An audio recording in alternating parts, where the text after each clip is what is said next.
All right, so what's up, guys?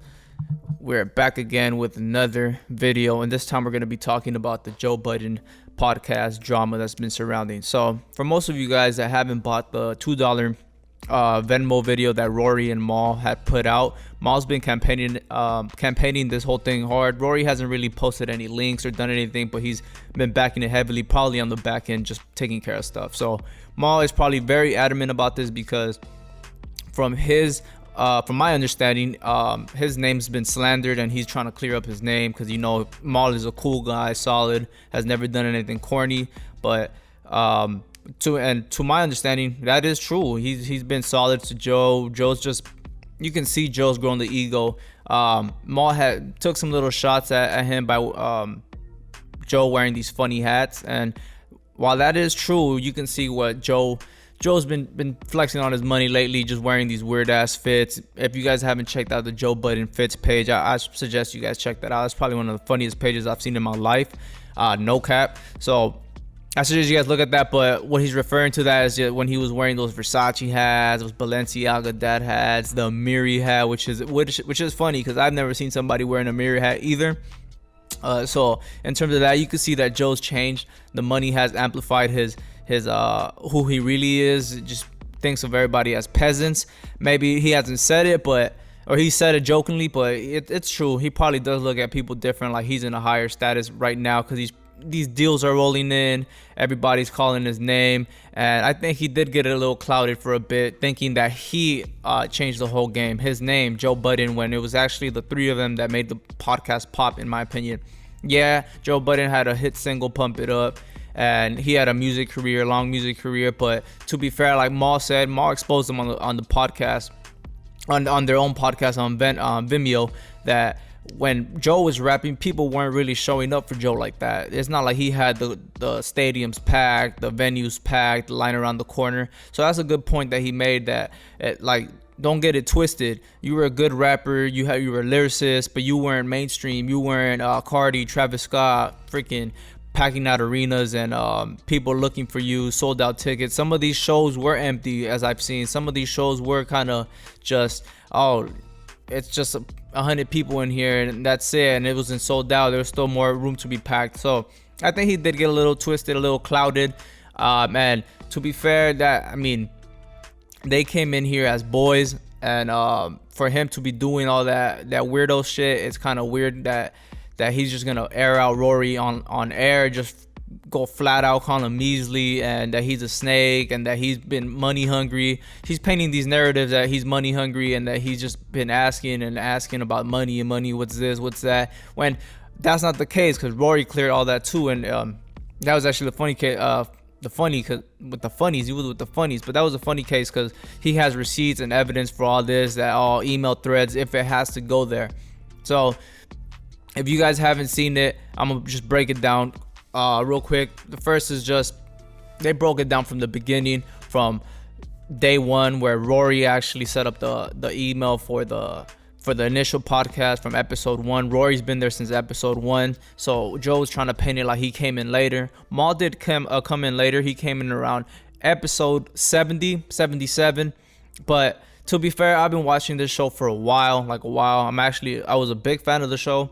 It always made me laugh. It was interesting on their takes about sports and music. I never took it serious, but it was just one of those things that it was interesting to hear, listen to, and actually watch. So for me to see this, I thought Joe was out of pocket. Even before seeing Rory and Mal's video on the whole situation, I thought it was a little fishy that all of a sudden they broke up, or all of a sudden Joe was just doing all these sneaky shit, like telling these guys to take days off, being the boss, telling them, the show goes on. Parks, of course, just being a yes man, which was kind of interesting. You seen Parks step up to the role of being the funny guy, being more vocal about the thing, which was hilarious, because it's like, Park doesn't do this stuff. This is out of character. He's usually not the ad-lib guy or the hype guy. He's just usually the guy that laughs in the corner, puts his intake here and there. He just plays the role of the engineer, and which I get his stance. Everybody was making this case for Parks. Parks just moved into a new apartment. He's just trying to make his mortgage, do this, pay for his stuff. He's getting the bag right now. He's getting probably more money than he's ever seen in his life because of Joe and the podcast. So he's probably just trying to protect that as well. The show goes on. Like, he doesn't want to be losing that money just because there was a dispute over I wouldn't even say money, but over contracts. So to get this clear, Mal and Rory are not employees per se. They are percentage-based partners off of the profits, not expenses. So they sit on their expenses. They pay for everything. They pay for their accounting, their lawyers, their living. Everything that has to be paid for is not paid by the Joe Budden Network. They pay for everything on their own, but they are percentage-based partners off of the profit of the podcast only, not the JBP. Well, yeah, the JBP, but not the network. So they don't own anything in the other podcasts, like The Girl I Guess, See the Thing Is, The Pull-Ups, none of that. They own none of that. They just solely based off the podcast, which is their biggest hit. That's the biggest thing in the network, the podcast, the guys.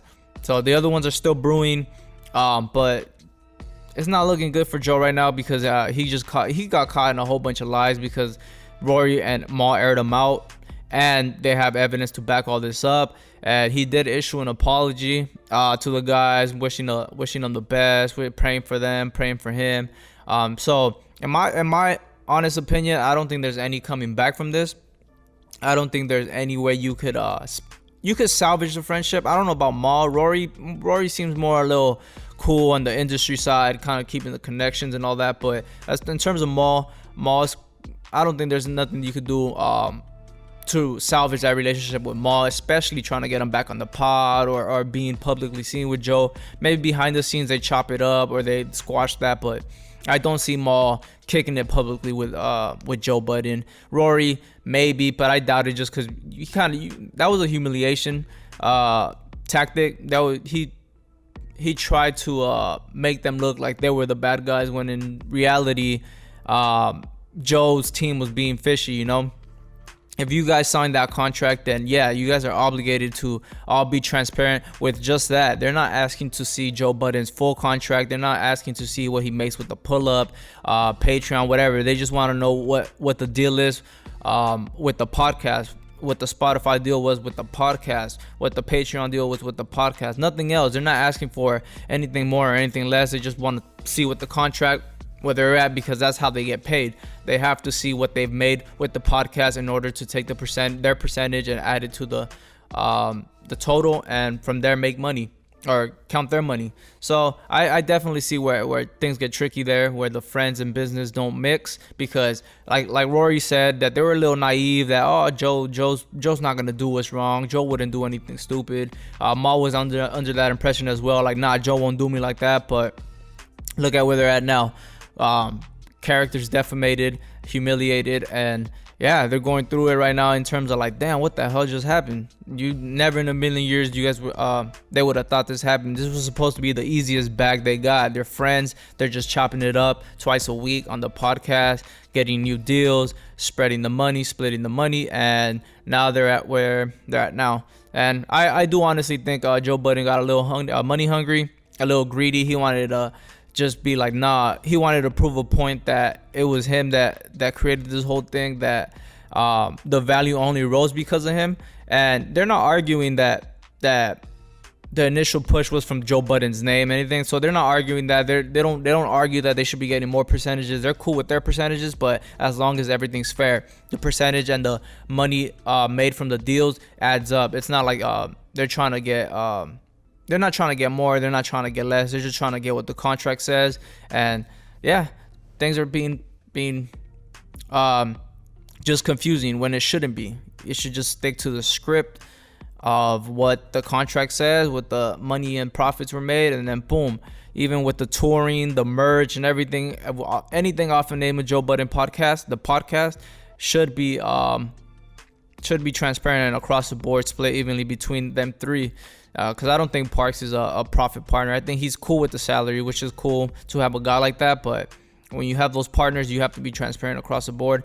And yeah, so things are being iffy right now. Like I said, I don't think they could salvage the podcast at all. And then he got Ice and Ish in there while they were gone, which to me, that's mad disrespectful.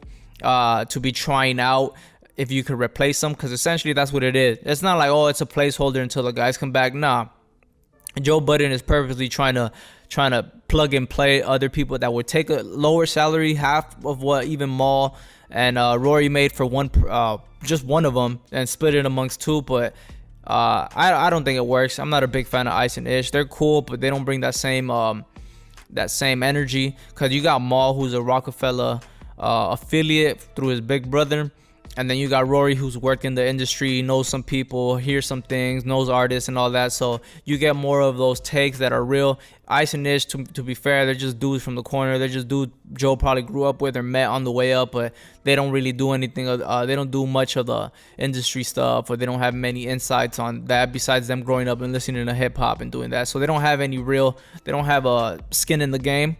They don't have their teeth sunk in. So I wouldn't take their takes very seriously. They're more they're solely opinion based. Yes, Rory and Malls are probably opinion based, but they've seen things. Either with being with Jay-Z, Rory worked for Deucepalooza, so he's seen Jay-Z multiple times, been to the brunch.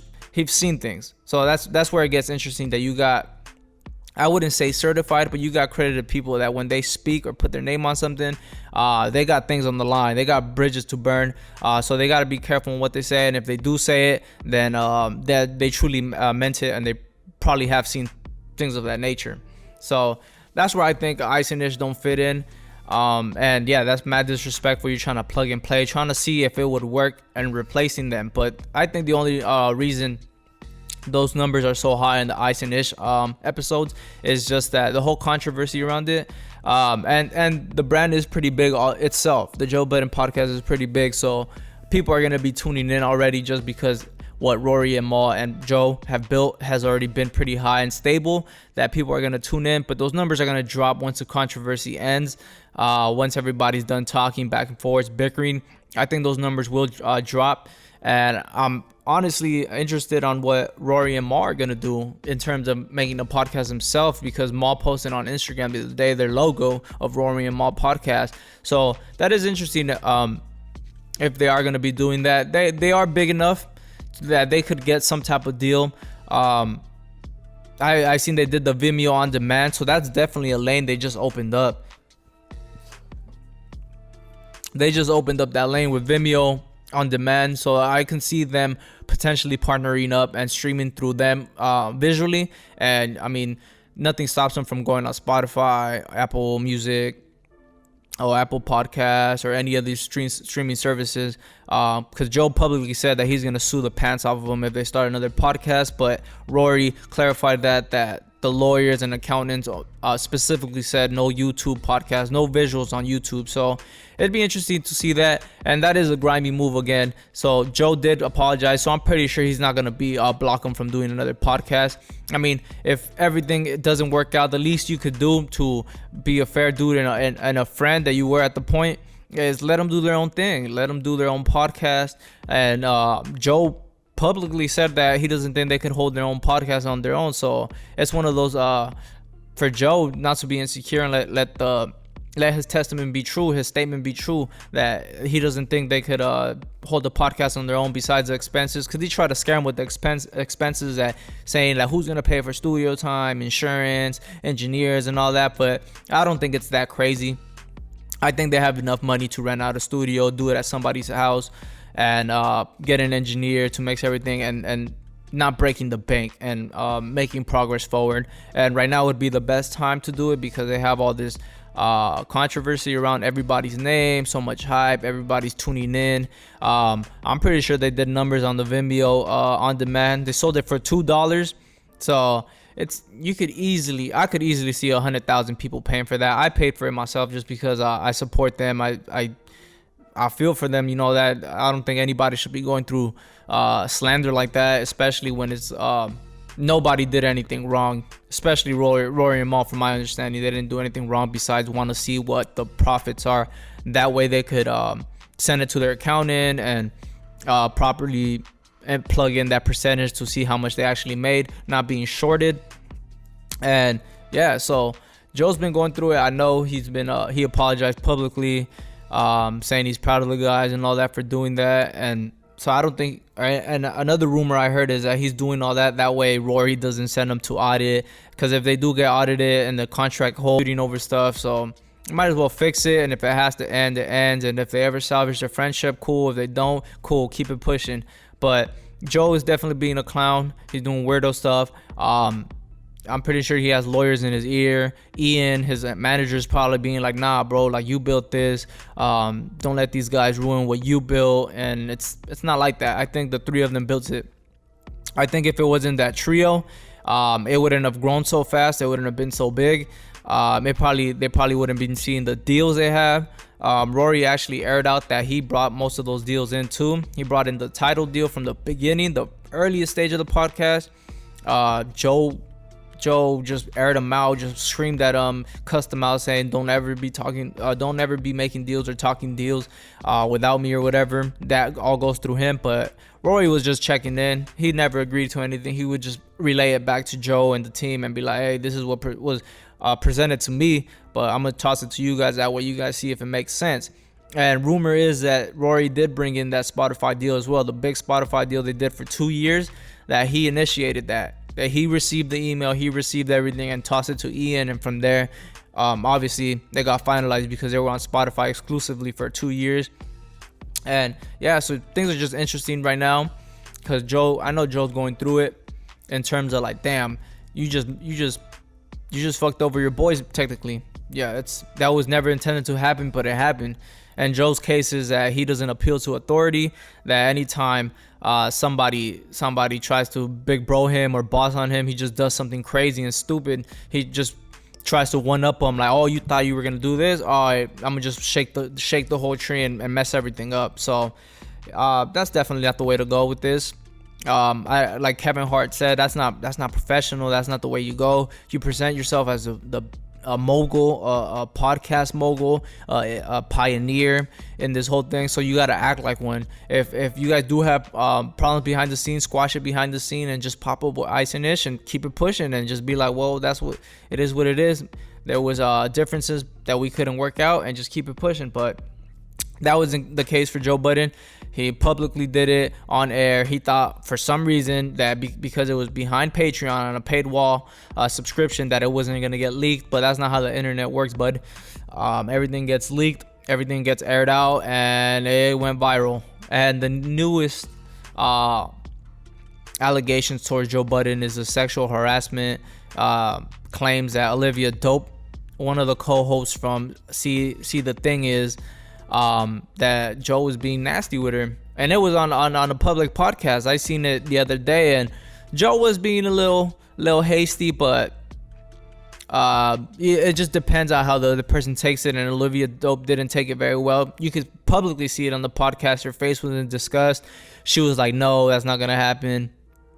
Joe called her a bitch, kind of playfully, but that still doesn't slide. You don't call somebody the B word on air, on podcast, while they were talking, just because she missed the drop or anything. So she took that publicly. They on the podcast, they called him out on that. All three of the girls, like, you can't be saying that, kind of playfully laughing, but it was one of those laughs where it's like, ha ha ha, for the show. But it's serious. Like, you could tell it was serious. They were just laughing for the podcast. That way it doesn't seem serious and they don't have to stop the whole show. He was just saying that there would be a power couple, that her shirt was unbuttoned a little too much, that the girls should be dressing sexier instead of just dressing bummy how they dress. And yeah, at the end of it, he gave her a hug and he was gyrating his hips, kind of humping her while hugging, and that wasn't a good look at all for Joe. So he publicly apologized for that. So who knows if she takes action or any type of a lawsuit or any type of allegations towards him, because that'd be messed up. But at the end of the day, he did do that publicly, and who knows what he did behind the scenes or through personal stuff. So I mean, I wouldn't blame her for doing that. Like, go ahead, stand up. That's what you're supposed to do. And just don't stay silent on that type of stuff, because then it just trickles down to other people. Maybe other people had the same encounter. So good for her that she did that, because I wouldn't stand for that either at any workplace. So that's the newest allegation for him. It's not looking good for him. He's just getting hit and hit and hit with things. So honestly, I don't think Joe Budden is gonna disappear anytime soon, even through the cancel culture and all that. I think he'll still stay vocal, which might make things worse. But it might hurt him with a lot of deals. When you get into any sexual harassment claims, allegations, or any things of that nature, networks, partnerships, sponsorships are the first ones to leave because they don't want their brand attached to that. So if this continues, I can see the Patreon bag leaving real quick. Maybe the pull up, the Cash App deal leaving real quick temporarily, and a lot of deals are gonna be basically ripped from the table and taken back because these allegations are taken seriously. We've seen it with lots of famous people. One case is Chris D'Elia. We did see it with him. Everybody just left his side. Sponsorships left with Brian Callen. He's a comedian. Both of these gentlemen are comedians. Sponsorships left. He had to leave his pretty big podcast. And yeah, he couldn't tour. He was doing stand-up comedy and just low-key spots. He couldn't be doing new podcasts. He couldn't be doing new sponsorships. So it really hurts the brand, and it really hurts the person financially. So it's kind of, I wouldn't say cool that Rory and Mal are away from this right now because of everything that's happening. And who knows if all three of them knew about these allegations beforehand, if she had addressed this and it was just kind of swept under the rug because they're so Joe Budden is so big, the name's so big, the network is so big. So yeah, who knows what everybody's going through, but Joe Budden is definitely in that cancel culture area, very close to it. So he just got to tread carefully. Sometimes you can't be Joe. Sometimes you got to just play cool, professional, be the bigger guy. You have more to lose, so why do all these rants? I know that's what got you famous, but sometimes class could get you even further. So yeah, I'm definitely interested on what these guys are gonna do. We'll keep a close eye on them, and if I hear anything, I'm definitely gonna air it out to you guys. That way you guys relay the message, you guys can get the message, get the information, and yeah, so you guys don't have to sit through hours of podcast listening to what happened. You guys just tune in here, get the short summarized clip of it, and go on throughout your day and be informed on what's going on. But yeah, from just a quick wrap up, Rory and Mal are just going off what their contract says. They don't want any more money or any less, and yeah, they're fighting for that, and they're basically cleaning up their name because honestly, if somebody said, "Oh, measly Rory," or measly, somebody was calling me measly, and saying that I was money hungry, and saying that I've been trying to get more profits, trying to get more percentage, doing this, or that I haven't brought anything to the table, that I haven't done anything for the podcast, that's insulting. That's embarrassing, insulting. When Rory damn knows, he knows well that he started. He was from the beginning. He didn't start it. He knew his role. Mal knows his role. He's not asking for more percentage. They just want what they have on ink, what they had all verbally agreed on and contractually agreed on. So you can't be mad at that. The boys are just cleaning their name. They have no intentions of starting a podcast, but I'm pretty sure they're seeing an overwhelming support from the audience, and I'm pretty sure they've gotten deals. I have no doubt in my mind that somebody has reached out like, hey, we see what you guys are doing. You guys do have value. We can give you guys this to start you guys off, or we can see where it goes and offer you guys something down the road.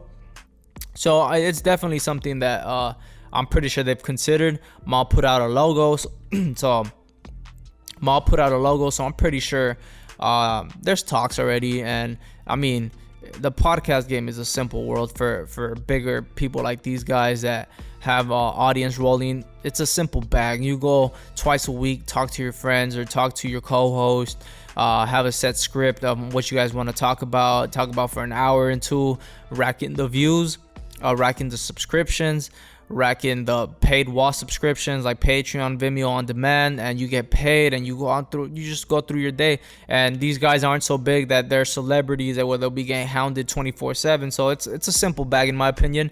If I were them, if there's no contract breach, I would definitely try it out for the year or two. They already have momentum. It's not like they're starting from zero. If they start a page, they'll get subscribers off the rip, off of their name and off of what they did with the JBP. And yeah, I definitely think that's a bag they should pursue. And kind of just being a big FU to Joe Budden for humiliating them and trying to make him seem like they add no value, that they can't do things on their own. And yeah, prove them wrong. But thank you guys for tuning in. Make sure you guys subscribe to Omerta Media. I'm gonna be bringing out clips of a whole wide of a range of things. So make sure you guys subscribe, tune in to the news, and yeah, documentaries that I want to be making soon. Later.